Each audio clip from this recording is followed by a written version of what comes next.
नत्वा जिनेन्द्रं गतसर्वदोषं सर्वज्ञदेवं हितदर्शकं च श्रीजैनसिद्धान्तप्रवेशिकेयं विरच्यते स्वल्पधियां हिताय।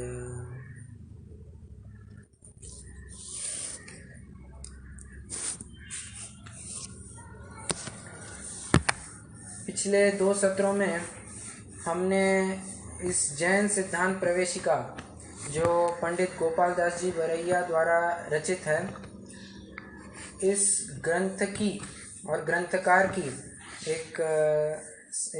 इनका एक सामान्य परिचय लिया, मंगलाचरण की चर्चा की, और उसके बाद हमने पहले प्रश्न की तरफ एक कदम आगे रखा था। उसकी हमने काफ़ी चर्चा भी की थी। वो प्रश्न है, विश्व किसे कहते हैं? तो हमने वहाँ देखा था कि द्रव्यों के समूह को विश्व कहते हैं। अब द्रव्य वहाँ जाति अपेक्षा से भी लगाए थे और संख्या अपेक्षा से भी लगाए थे। तो जाति अपेक्षा से 6 द्रव्यों के समूह को विश्व कहते हैं और संख्या अपेक्षा से अनंत द्रव्यों के समूह को विश्व कहते हैं। इसके बाद हमने ये भी घटित किया था कि विश्व का अर्थ एक और अनेक, ये जब हम इसको स्याद्वाद से एक करते हैं तब हमने ये घटित किया था कि प्रत्येक वस्तु एक भी है अनेक भी है, इसलिए वह अपने आप में एक विश्व है।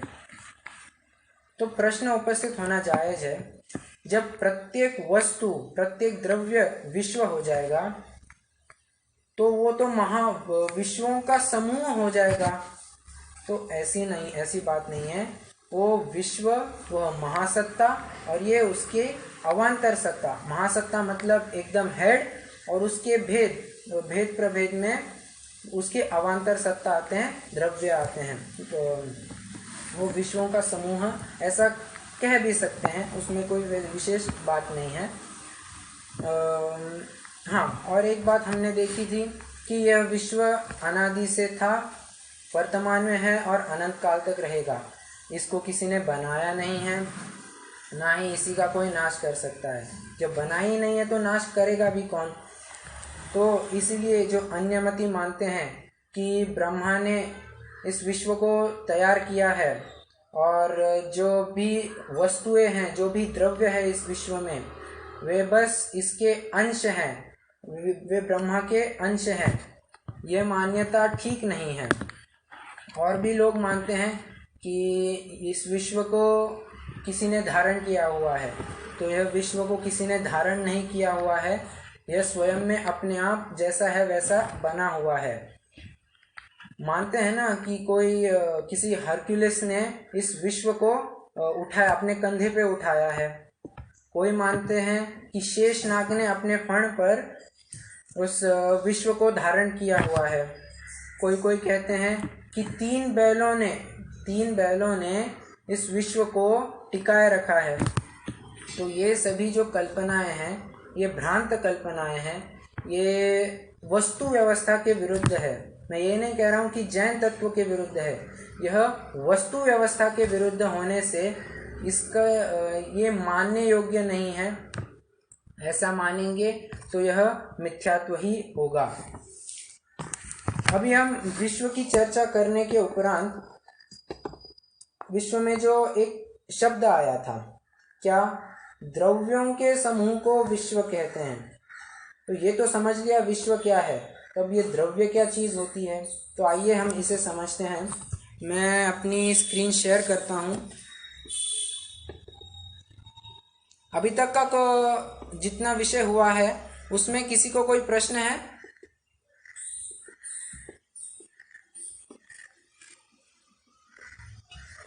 नहीं भैया जी। ओके,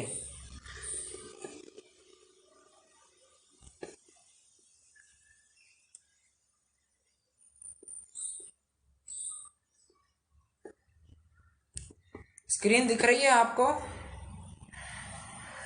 हाँ जी दिख रही है। ओके।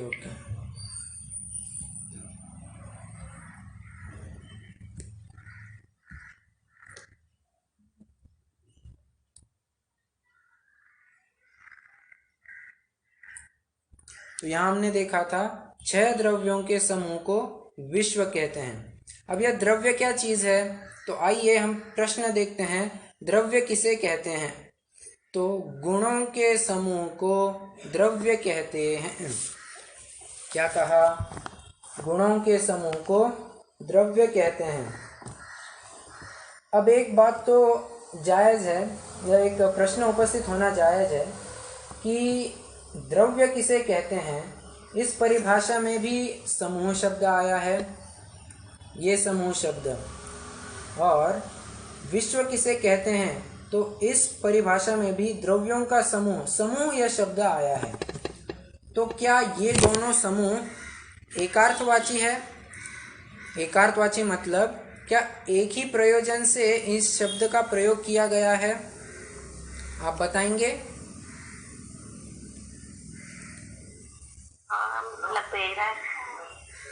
लगता तो ऐसे ही है कि एक ही प्रयोजन से इस समूह शब्द का प्रयोग किया गया है, परंतु इसमें एक मूल अंतर पड़ता है कि जो 6 द्रव्यों का समूह है वह संयोग संबंध है।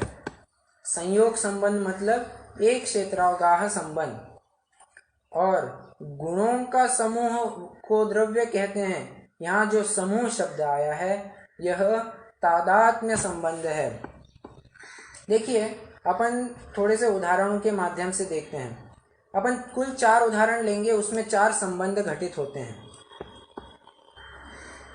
मान लीजिए एक गेहूं का बोरा है, उसी में किसी ने कंकड़ मिला दिए।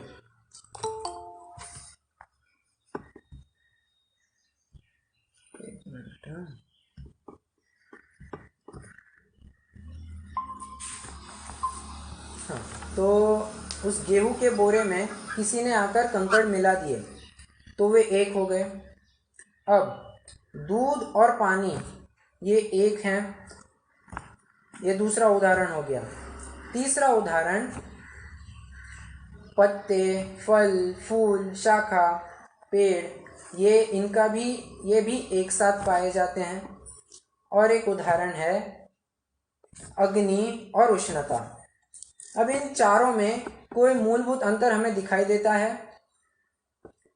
तो हाँ, तो जो पहला वाला है, गेहूं और कंकड़ जो मिक्स किए थे वे पहले भी अलग थे और मिक्स करने के बाद भी हम उसे अलग कर सकते हैं। इसी को कहते हैं संयोग संबंध। वे अलग थे इसलिए अलग किए जा सकते हैं, ये संयोग संबंध हुआ।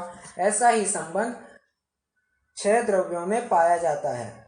ये एक में एक नहीं होते हैं, बस एक साथ पाए जाते हैं। ये अलग होते हैं इसलिए अलग जानने में आते हैं। अभी दूसरा देखा था दूध और पानी, इनका भी एक क्षेत्रावगाह संबंध है। अभी यह एक क्षेत्रावगाह संबंध, इसे हम अलग नहीं कर सकते। यद्यपि किसी ने मिलाया होगा, अभी दूध मिलाया, किसी ने पानी मिलाया, किसे अलग करना संभव है क्या? उसे अलग कर तो सकते हैं परंतु बहुत कठिन जाता है।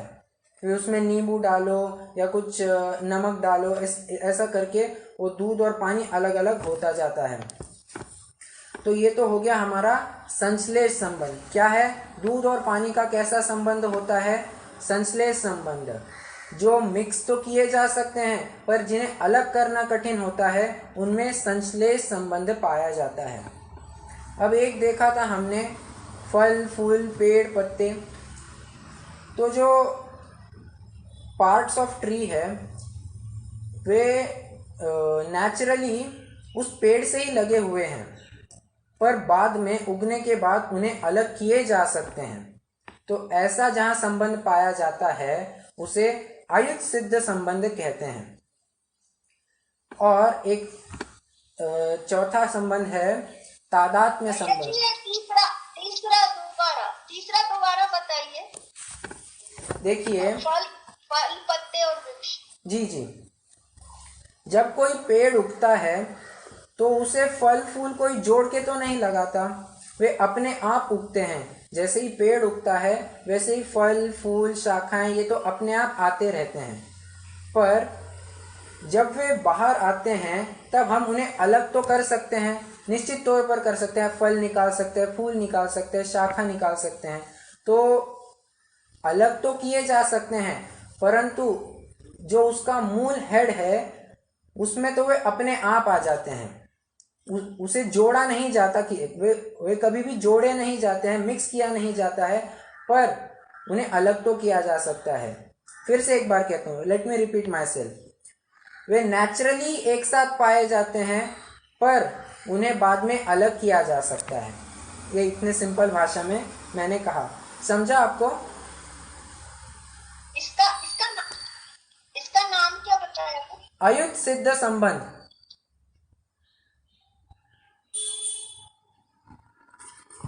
ठीक है। अब चौथा है तादात्म्य संबंध। अब तादात्म्य मतलब तद आत्म्य, तद आत्म्य मतलब उस रूप हो जाना। अग्नि और उष्णता एक में एक है, जहाँ जहाँ उष्णता होगी वहाँ वहाँ अग्नि होगी ही होगी, जहाँ जहाँ अग्नि होगी वहाँ वहाँ उष्णता भी होगी ही होगी। ये दोनों भी बातें हमें एक साथ दिखाई देते हैं, एक दूसरे के सिवाय कभी भी नहीं देख सकते। हम कभी ऐसी अग्नि नहीं देख सकते जो शीतल हो, और ऐसी कोई वस्तु नहीं देख सकते जो उष्ण तो हो परंतु वह अग्नि ना हो। ठीक है, तो यह तादात्म्य संबंध हुआ, और यही तादात्म्य संबंध गुण और द्रव्यों में पाया जाता है। जहाँ जहाँ वह पर्टिकुलर द्रव्य होता है वहाँ उसके गुण होंगे ही होंगे, जहाँ वो पर्टिकुलर गुण पाया जाएगा वहाँ उसका द्रव्य मिलेगा ही मिलेगा। जैसे भैया जी, इन चारों उदाहरणों को आत्मा और शरीर पर घटा के बताइए। जी जी, देखते हैं। देखिए, संयोग संबंध तो वैसे देख तो न, मिला तो देखिए, संयोग संबंध में क्या था, दो जीव मिलाए गए हैं। क्या देखा था, गेहूं और कंकड़ मिलाए गए हैं, परंतु जीव और शरीर किसी थर्ड पार्टी के द्वारा मिलाए नहीं जा सकते हैं, इसलिए संयोग संबंध यहाँ तो लगेगा नहीं। बची संश्लेष संबंध की बात, सो तो लगता ही है, क्योंकि शरीर और आत्मा, अब देखिए ये शरीर भी है, इसी असंख्यात प्रदेशों में आत्मा भी है, तो हम डिस्टिंग्विश कर सकते हैं क्या? ऐसा मतलब अलग अलग करके दिखाई कर सकते हैं क्या? नहीं, ये अलगपना हमें तभी जानने में आएगा जब आयु का क्षय होगा, या जब आत्मा शरीर छोड़ के चला जाएगा, तभी हम समझ सकते हैं कि अरे वे दोनों अलग हो गए, नहीं तो ऐसे में हम उन्हें अलग नहीं कर सकते हैं। ये संश्लेष संबंध हो गया। अभी आयुध सिद्ध संबंध। आयुध सिद्ध संबंध में नेचुरली देखा था हमने, क्या देखा था, वे मतलब स्वभावतः वे एक साथ ही पाए जाते हैं, पर उन्हें अलग अलग किया जा सकता है। तो ऐसा संबंध हम कहाँ देख सकते हैं? कर्मों में जरूर देख सकते हैं। कर्मों में और आत्मा में, कर्म भी तो एक शरीर ही है, कार्माण शरीर, ये हमें आगे देखना है। तो कार्माण शरीर और जीव ये अनादि से एक साथ ही हैं, इसलिए तो ये संसार अवस्था है, परंतु पुरुषार्थ के द्वारा हम इन्हें अलग कर सकते हैं, इसलिए इनमें आयुध सिद्ध संबंध भी लगेगा, और तादात्म्य संबंध इनमें नहीं लगेगा। क्यों? सिद्धावस्था का, फिर से सिद्धावस्था के ऊपर प्रश्न चिन्ह खड़ा होगा, वहां तो सिर्फ आत्मा ही है, शरीर तो है नहीं, इसलिए शरीर और आत्मा में तादात्म्य संबंध और संयोग संबंध, ये दो संबंध घटित नहीं होंगे। कौन से होंगे घटित, बताएगा कोई?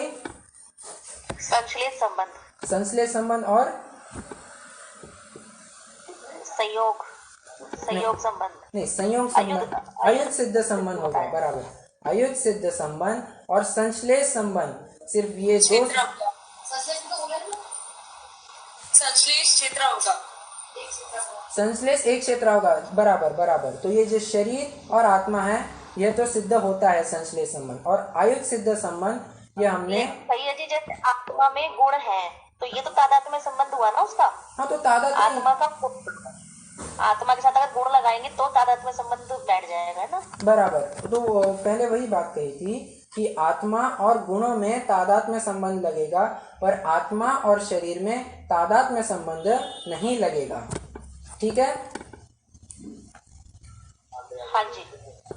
ओके, तो इतना सा ही एक फर्क है उन दो समूह में। फिर से एक बार रिपीट करूं, द्रव्यों का जो समूह था वह संयोग संबंध था, और गुणों और द्रव्यों का जो संबंध है वह तादात्म्य संबंध होता है। ठीक है, अभी हम गुणों का समूह स्वद्रव्य, इसकी थोड़ी मीमांसा करते हैं। इसके लिए हम उदाहरण के माध्यम से बढ़ते हैं। वन किसे कहते हैं? वन मतलब जंगल किसे कहते हैं? तो पेड़ों के समूह को वन कहते हैं। और एक उदाहरण लेते हैं, पुस्तक किसे कहते हैं? तो पेजेस या पन्नों के समूह को पुस्तक कहते हैं। अभी आप ही मुझे बताइए कि अगर पेड़ ही ना हो तो क्या अपेड़ों का समूह जंगल कहलाएगा? नहीं कहलाएगा। तो ऐसी जो एग्जिस्टेंस में नहीं है उसका समूह भी क्या बनाएंगे? तो वह वस्तु एग्जिस्ट ही नहीं करेगी। ऐसे ही अगर एक एक करके हम पेजेस निकाल ले तो पुस्तक नाम की कोई वस्तु बचेगी नहीं, पुस्तक नाम की भी कोई वस्तु नहीं बचेगी। एक और उदाहरण ऐसे ले लीजिए, बूंदों के समूह को सागर कहते हैं। ऐसा उदाहरण बहुत आया है, आचार्य ने उदाहरण दिए हैं। बूंदों के समूह को सागर कहते हैं।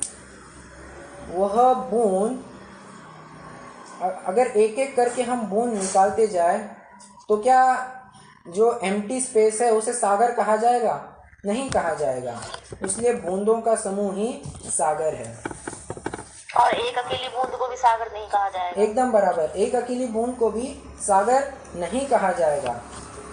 इसके ऊपर से ही जो हमने अभी जस्ट परिभाषा देखी कि द्रव्यों गुणों के समूह को द्रव्य कहते हैं, तो ग्रामेटिकली देखे तो गुणों कहा है। गुणों मतलब अनेक गुण कहे हैं, एक गुण नहीं कहा। परिभाषा ऐसी नहीं बनाई है कि एक गुण सो द्रव्य। अनेक गुणों का समूह वह द्रव्य होता है।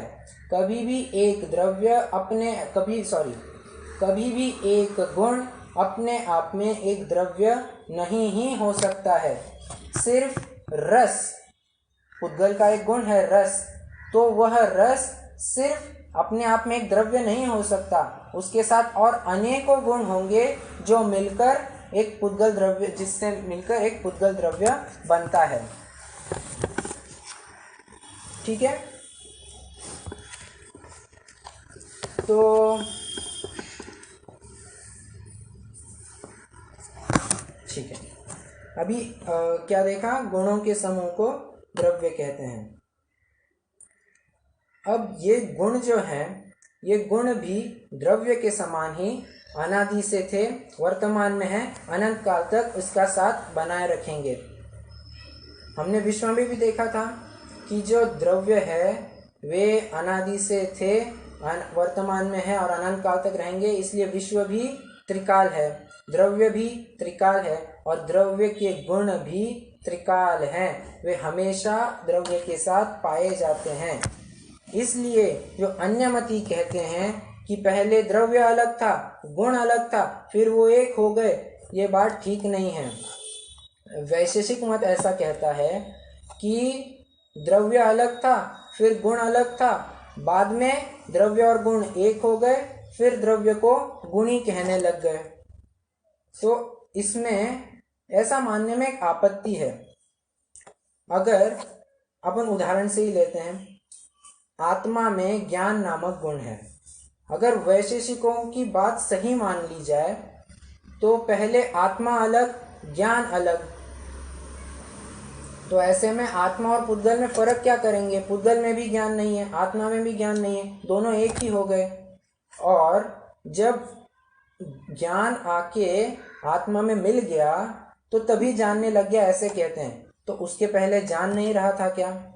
तो ये इससे जान नहीं रहा था, इससे उसकी आदि सिद्ध होगी, उसका अनादि अनंतपना सिद्ध नहीं होगा। उसकी स्टार्ट पॉइंट, एंड पॉइंट दोनों समझ में आएंगे।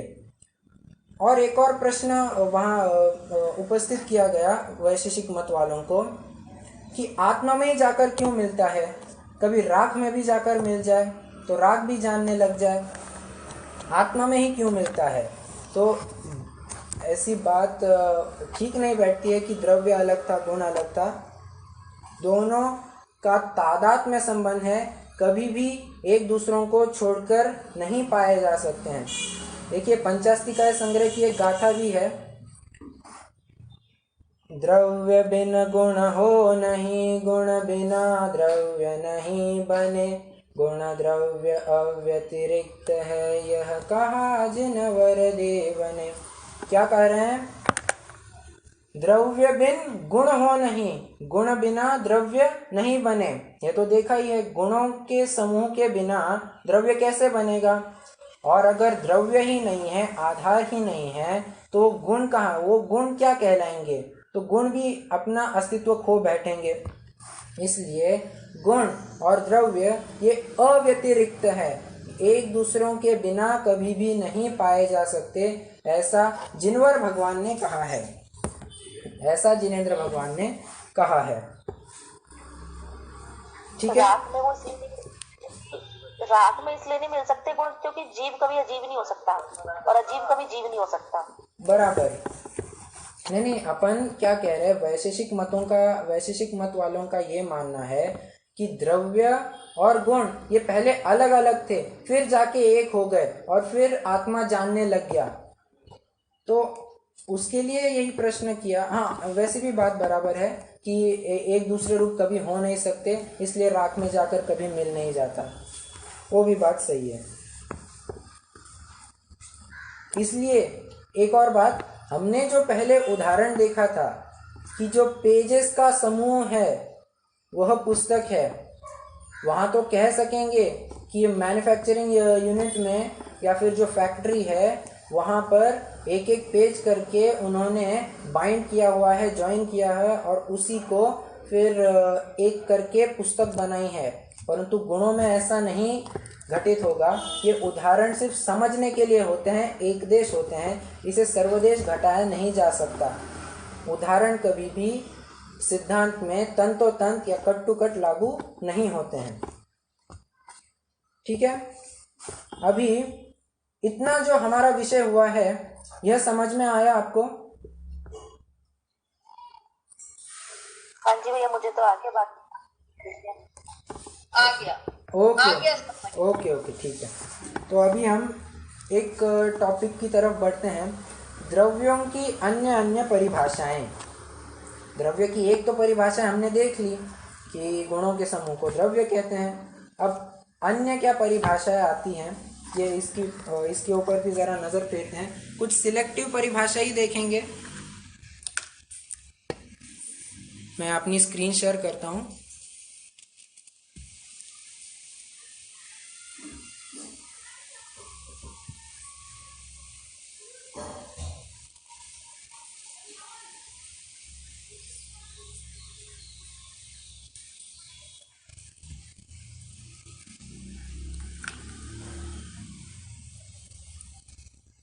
जो दिख रही है आपको स्क्रीन, ये पीपीटी? हाँ जी, दिख रही है। ओके, तो द्रव्य हमने देखे थे कि जाति अपेक्षा से 6 होते हैं और संख्या अपेक्षा से अनंत। ये मैंने एक पीपीटी बनाई है द्रव्य गुण पर्याय के ऊपर, अभी थोड़ी अधूरी है पर जैसी होती है मैं आपके साथ शेयर कर दूंगा। तो द्रव्य हमने देखे हैं जाति अपेक्षा से 6, संख्या अपेक्षा से अनंत।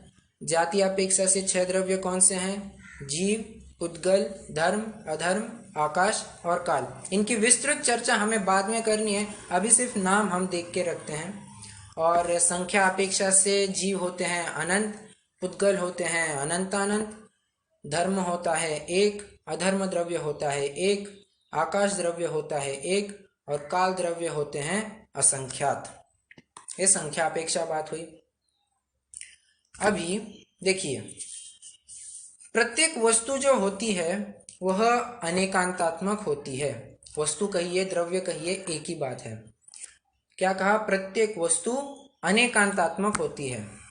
मतलब ही ऐसा कह सकते हैं कि जिसमें अनेकांत पाया जाए उसे वस्तु या द्रव्य कह सकते हैं। ठीक है, भैया जी, हम वस्तु शब्द से क्या अर्थ लेंगे, जीव या पुद्गल या दोनों? वस्तु शब्द से हम 6 द्रव्य लेंगे, ठीक है भैया जी। क्योंकि बाद में हमें देखना है वस्तु द्रव्य के अनेक अनेक नाम आते हैं। जैसे ठीक है, अभी देख लेते हैं। वस्तु के द्रव्य के अनेक अनेक नाम आते हैं। वस्तु, पदार्थ, अर्थ, सत, सत्ता, अन्वय, ऐसे अनेक अनेक नाम आते हैं द्रव्य के लिए। तो वस्तु भी एक है उसमें से। तो जहाँ जहाँ वस्तु कहेंगे वहाँ 6 द्रव्य समझना, या फिर जो विवक्षित अपेक्षा हो वैसा समझ लेना चाहिए।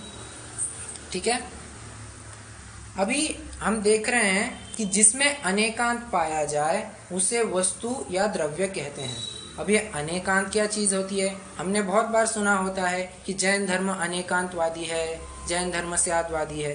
तो अनेकांत, देखिए अनेकांत इस शब्द का मूल में कैसा अर्थ बनता है, इसकी अपन थोड़ी चर्चा करते हैं। क्या हो गया? हाँ, ये दिख रहा है ना आपको? ये थोड़ा ब्लर हो गया था अभी। दिख रहा भैया जी। Okay okay. तो देखिए, अनेकांत यह 2 शब्दों से बनता है, अनेक और अंत। अब अनेक मतलब क्या होता है? अनेक मतलब अन प्लस एक। अन मतलब नहीं, एक मतलब वन। हमने विश्व की परिभाषा में भी देखा था अनेक, तो यहाँ भी अनेक लगेगा। अन मतलब नहीं, एक मतलब वन। जो एक नहीं वह अनेक होता है। अब एक नहीं मतलब एक को छोड़कर आगे की सभी संख्याएं, 2 से लेकर अनंत तक की सभी संख्या अनेक में आती है। तो जब हम अनेक का अर्थ 2 करते हैं, सबसे छोटा अनेक कौन सा है? 2। जब अनेक का अर्थ 2 लेंगे तब अंत का अर्थ हम धर्म लेंगे, और जब अनेक का अर्थ अनंत लेंगे तब जब अनेक का अर्थ 2 होगा तब अंत का अर्थ धर्म, और जब अनेक का अर्थ अनंत होगा तब अंत का अर्थ गुण होगा। अब ये थोड़ा अनंत अनंत में थोड़ा कंफ्यूजन हो गया होगा, फिर से इजी करते हैं। देखिए,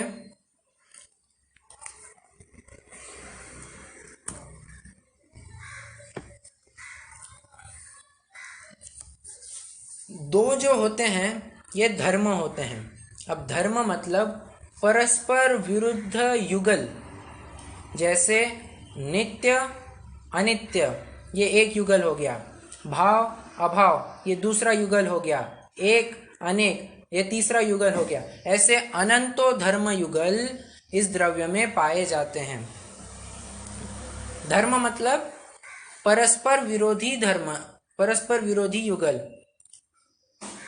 और नियम जी, नियम कह सकते हैं धर्म को यहाँ पर हम। बराबर नहीं, धर्म मतलब नियम नहीं कहेंगे यहाँ धर्म थोड़ा अलग अर्थ में प्रयुक्त है, तो नियम तो नहीं कहेंगे यहाँ। तो कहाँ थे? परस्पर विरोधी धर्म युगल। और ये धर्म की बात हो गई। और अनंत गुण होते हैं, वे अकेले होते हैं। जैसे ज्ञान ये अकेला है, उसका कोई विरोधी युगल जीव में नहीं पाया जाता।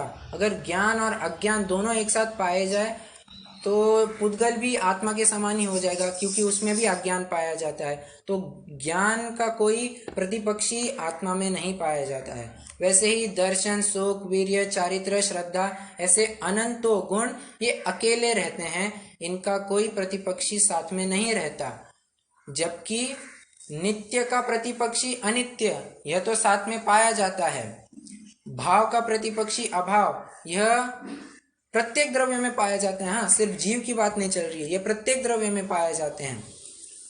इसलिए हम ऐसी भी परिभाषा बना सकते हैं कि गुणों के समूह को द्रव्य कहते हैं, ये तो पढ़ ही लिया है। परस्पर विरोधी धर्म युगलों के समूह को द्रव्य कहते हैं, क्योंकि हमने देखा था एक गुण मतलब अनंत रिप्रेजेंट करते हैं, विरोधी धर्मयुगल दो रिप्रेजेंट करते हैं, दो और अनंत ये अनेक होते हैं, और यही अनेकांत होता है।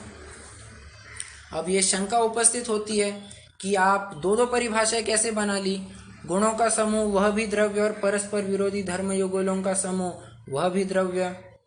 तो ये परस्पर विरोधी नहीं है, ये परिभाषाएं, ये डेफिनेशंस एक दूसरों को अड़ाती नहीं है, बल्कि एक दूसरों की पूरक हैं। ठीक है। अभी ये तो हमने अनेकांत की चर्चा की।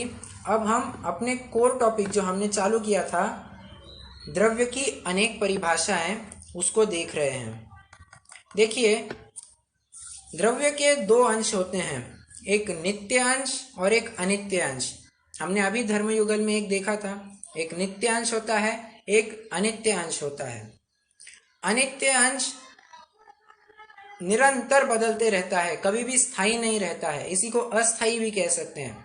और नित्य अंश हमेशा वैसे का वैसा बना रहता है, वो कभी भी चेंज नहीं होता है।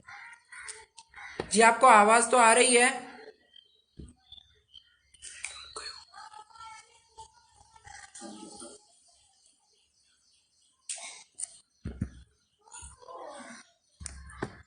तो जैसे हम उदाहरण लेकर चलते हैं, जो हैंडमिल आपने देखी होगी, तो हैंडमिल में नीचे का जो पाटा होता है वह वैसे का वैसा होता है, और जो ऊपर का स्टोन होता है वह मूविंग होता है, वह मोबाइल होता है।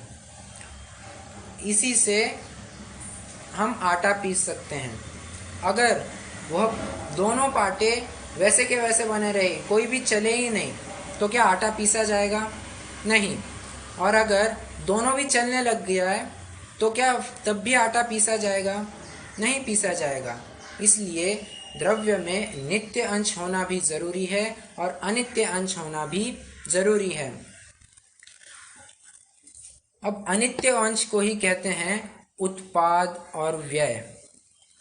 नित्य अंश को क्या, अनित्य अंश को कहते हैं उत्पाद व्यय, और मैंने क्या उल्टा कहा क्या? फिर से, अनित्य अंश को कहेंगे उत्पाद और व्यय, नित्य अंश को कहेंगे द्रव्य। अब उत्पाद व्यय मतलब क्या होता है? उत्पाद व्यय द्रव्य, इसकी परिभाषा हमें बाद में देखनी है। आवाज कट हो रही है? बार बार कनेक्शन टूट रहा है आपका। अच्छा, आवाज ब्रेक हो रही थी। मैं एक बार फिर से लॉग आउट होता हूँ और फिर से ज्वाइन करता हूँ एक बार।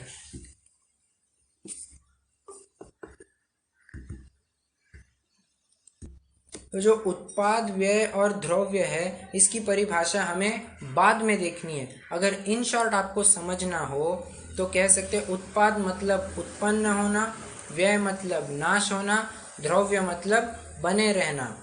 तो बने रहना मतलब ही नित्य अंश होता है, और उत्पाद व्यय मतलब चेंज का परिचायक है। वो उत्पन्न होना, व्यय होना, उत्पन्न होना, व्यय होना, उत्पन्न होना, व्यय होना। तो ऐसा कौन होता है? तो उत्पन्न और व्यय, उत्पन्न ध्वंसी यह पर्याय होती है, और द्रव्य यह गुण होता है।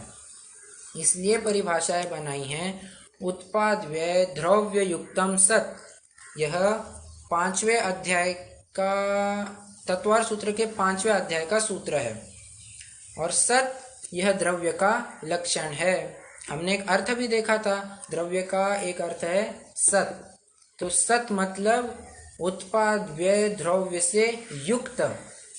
ठीक है। और इसी को आगे अगर थोड़ा एक्सटेंड करें तो उत्पाद व्यय का बनता है पर्याय और द्रव्य का बनता है गुण। द्रव्य को ही कभी कभी गुण कहते हैं। तो इसी की परिभाषा बनती है गुण पर्याय। ये गुण पर्याय चाहिए, थोड़ा प्रिंटिंग मिस्टेक हो गई है। गुण पर्याय व द्रव्यम क्या है? गुण पर्याय व द्रव्यम। यह भी तत्वार सूत्र के 5वें अध्याय का सूत्र है। मतलब गुण और पर्याय वत, वत मतलब युक्त वह द्रव्य। जो गुण और पर्याय से युक्त हो वह द्रव्य कहलाता है। एक और परिभाषा बनाई थी, गुण और पर्याय से युक्त जो हो उसे द्रव्य कहते हैं। मतलब जिसमें पर्याय नहीं पाई जाए वह द्रव्य नहीं होता, या जिसमें गुण नहीं पाया जाए वह भी द्रव्य नहीं होता। ठीक है, अगर फिर से एक बार देखना है तो इसी को कहेंगे, जिसमें सिर्फ अनित्य अंश पाया जाए वह द्रव्य नहीं हो सकता, और जिसमें सिर्फ नित्य अंश पाया जाए वह भी द्रव्य नहीं हो सकता। दोनों एक दूसरों के पूरक है, अगर एक भी कम हो तो वह द्रव्य नहीं कहला सकता। इतना समझ में आया सबको? कोई रिपीट करेगा? ये दो परिभाषाएं कोई रिपीट करेगा फिर से? हाँ, मैं करती हूँ जी, मैं करती हूँ। द्रव्य, द्रव्य को कहा सत्य द्रव्य द्रव्यम लक्षणम, यानी जो सत्य है वही द्रव्य का लक्षण है। बराबर। और द्रव्य के दो अंश थी, तो अनित्य अंश और नित्य अंश। हाँ जी, इन दोनों का जोड़ा होता है जी। बराबर। अब इसमें सत्य है, सत्य क्या है? फिर इसमें उत्पाद व द्रव्य युक्तम सत्य, द्रव्य उत्पाद व द्रव्य करता है, तो यहाँ पर जो उत्पाद और व्यय है वो तो पर्याय है, और द्रव्य क्या है? वो गुण। फिर गुण की भी परिभाषा, फिर आगे एक और तीसरी परिभाषा दी, गुण पर्यायवत द्रव्यम, यानी गुणों और पर्यायों के समूह को द्रव्य कहते हैं। बहुत बढ़िया, बहुत इस तरह बढ़िया, से एक के बाद एक परिभाषाएं। बहुत बढ़िया। ये परिभाषाएं हमें कंठस्थ चाहिए, और हो सकता है आपके पेपर में भी आ जाए, तो आप इसे नोट कर लीजिए। तो आज हमने देखा, अच्छा ठीक है, एक विषय रह गया, वस्तु के नाम, मतलब द्रव्य के जो नाम है, अलग अलग नाम, उनका थोड़े मीनिंग्स भी देखते हैं। वैसे तो सत मतलब सत और सत्ता, इसकी चर्चा हमें थोड़ी आगे भी करनी है। जब सामान्य गुणों की चर्चा आएगी तब अस्तित्व गुण में हमें उसकी चर्चा करनी है। सत मतलब होता है एग्जिस्टेंस, सत्ता, तो इसी को सत भी कहते हैं। और द्रव्य का क्या नाम है? वस्तु, पदार्थ, अर्थ। अर्थ के भी कई अर्थ होते हैं, जैसे मीनिंग, पैसा, प्रयोजन और वस्तु। ये चार अर्थ के अर्थ होते हैं। ये थोड़ा टंग ट्विस्टर हो गया होगा, अर्थ के चार अर्थ होते हैं। और अन्वय भी एक अर्थ है द्रव्य का, पर्यायवाची कह सकते हैं। यह अन्वय क्या होता है? अनु प्लस अय इज इक्वल्स टू अन्वय। अनु मतलब साथ साथ या पीछे पीछे, कुछ भी ले लीजिए। और अय मतलब जाना। अय यह गतौ धातु है। गतौ धातु मतलब गमनार्थक धातु है। कैसे अन्वय बैठाएंगे? इस अन्वय अर्थ कैसे मिलेगा इसका? जो अपने गुणों और पर्यायों के साथ साथ जाए या गुणों पर्यायों के पीछे पीछे जाए उसे द्रव्य कहते हैं, उसे अन्वय कहते हैं। जैसे हम अंगूठी तो ले जाएं तो साथ में वह सोना आएगा या नहीं? सोना भी आएगा। जहाँ जहाँ द्रव्य होगा वहाँ वहाँ गुण भी होगा, पर्याय भी होगा। इसलिए पंचास्तिकाय में एक और गाथा लिखी है, पर्याय बिन ना द्रव्य हो, ना द्रव्य बिन पर्याय ही, दोनों अनन्य रहे सदा, यह बात श्रमणों ने कही। फिर से वही बात, गुण पर्याय व द्रव्यम, इसी में से हमने वो दो छंद देखे थे पंचास्तिकाय संग्रह के। तो आप देख रहे होंगे कि इतने में ही ये जो जैन सिद्धांत प्रवेशिका है, इसको समझने पर ही हमें बड़े बड़े ग्रंथों का अर्थ समझ में आता है, उनका बेसिक मीनिंग तो भी समझ में आता है। इसलिए इसका समझना बहुत आवश्यक है, कार्यकारी भी है, और इसी से हमें बड़े ग्रंथों का जो डर होता है, इसको समझने पर जो हवा होता है कि ये बहुत बड़ा ग्रंथ है, इसको पढ़ने से बनता ही नहीं है, कोई तो चाहिए समझाने के लिए, तो ऐसी कोई बात नहीं है। ये अपने आप से भी समझ में आ जाता है अगर हमें इन पर्टिकुलर टर्म्स का मीनिंग हो। अभी इतने में हमने कितने आधार देखे, तत्वार्थ सूत्र का देखा, पंचास्तिका संग्रह का देखा, और जो अन्वय शब्द कहा ना, वह भी प्रवचन सार की 80वीं गाथा की टीका में आया है। मतलब इतने 3-4 आधार तो हमने एक ही प्रकरण में देख लिए। तो यह द्रव्य का प्रकरण आज हमने इसके बारे में चर्चा करने की कोशिश की है। मुझसे जितना हो पाया मैंने उसका खुलासा करने का प्रयास किया है। आपकी अगर कोई शंकाएं होंगी तो ज़रूर पूछिए, मैं अपने शक्ति प्रमाण ज़रूर उनका समाधान करूँगा। कोई प्रश्न है अभी?